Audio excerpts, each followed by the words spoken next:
السلام علیکم ورحمۃ اللہ وبرکاتہ۔ آج کی اس ویڈیو میں ہم رسول اکرم صلی اللہ علیہ وسلم کی ایک مختصر مگر بہت طاقتور حدیث سنیں گے۔ یہ ایک ایسی بات ہے جو اگر دل میں اتر جائے تو انسان کی پوری زندگی بدل سکتی ہے۔ آئیے حدیث سنتے ہیں۔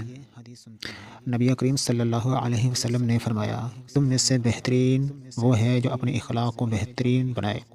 ترمذی۔ یہ حدیث بہت چھوٹی ہے لیکن اس کے معنی بہت گہرے ہیں۔ اخلاق کیا ہے؟ اخلاق صرف مسکرانے کا نام نہیں، یہ صرف اچھے الفاظ اور اچھے کپڑوں کا نام نہیں، اچھا اخلاق پورے کردار کا نام ہے۔ اچھا اخلاق وہ ہے جو غصے میں بھی برداشت کرے، جو تلخی سنے لیکن جواب میں نرمی دے، جو گھر والوں سے محبت سے بات کرے، جو چھوٹوں پر شفقت کرے اور بڑوں کی عزت کرے۔ قیامت کے دن انسان کے اعمال میں سب سے زیادہ وزنی چیز اس کا اخلاق ہوگا۔ ہم نماز بھی پڑھتے ہیں، روزہ بھی رکھتے ہیں، لیکن اگر ہمارے رویے اچھے نہیں تو لوگوں کے دل میں جگہ کون بنائے گا؟ روزمرہ زندگی میں ہم دیکھتے ہیں مسجد میں کوئی غلطی کرے تو ہم ڈانٹ دیتے ہیں، حالانکہ نبی صلی اللہ علیہ وسلم نے ہمیشہ نرمی سے سمجھایا۔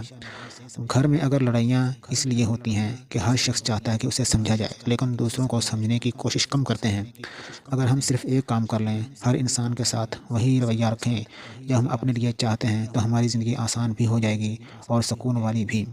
آج سے ایک فیصلہ کریں، ہم دوسروں کو ان کے اخلاق سے نہیں اپنے اخلاق سے جواب دیں گے۔ کوئی برا کرے تو برداشت کرو، سخت بات ہو تو نرمی سے سمجھاؤ، غلطی ہو تو پیار سے سمجھانا۔ یہی سنت ہے، یہی اخلاق ہے اور یہی کامیابی ہے۔ اللہ ہمیں نبی صلی اللہ علیہ وسلم جیسا اعلیٰ اخلاق عطا فرمائے۔ آمین یا رب العالمین۔